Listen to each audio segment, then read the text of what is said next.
আসসালামু আলাইকুম ভাইজান, কেমন আছেন? আপনাদের মাঝে এখন আমি একটি হাদিস নিয়ে আসছি, আপনাদেরকে শোনাবো। এক সাহাবী রাসূল পাক সাল্লাল্লাহু আলাইহি সাল্লামকে জিজ্ঞাসা করলেন, আল্লাহ পাক যখন খুশি হয় তখন কি করেন?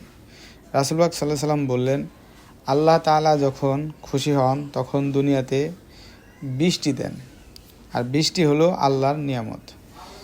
এই বৃষ্টি পৃথিবীতে যখন আসে আল্লাহর রহমত এবং কি আমাদের নিয়ামত হয়ে দুনিয়ায় আসে। দেখেন ভাই, আমরা বাংলাদেশে আছি, তাই আষাঢ় শ্রাবণ 2 মাস আমাদের দেশে বৃষ্টি হয়।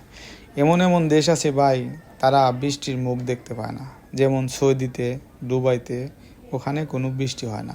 তে ভাই, আল্লাহর রহমত আমাদের দুনিয়ায় কতভাবেই না হয়। তে ভাই, যে হাদিসটি শুনলো এবং কি অপর ভাইকে শোনার জন্য ব্যবস্থা করলো, রাসূল পাক সাল্লাল্লাহু আলাইহি সাল্লাম বলেছেন, আমার একটি হাদিস যে শুনবে এবং কি অপরকে শোনাবে, আমি কিয়ামতের দিন তাকে নিজে জান্নাতে দিয়ে দেব। ভাই, আমরা ওই আল্লাহর জান্নাতে যেতে চাই না?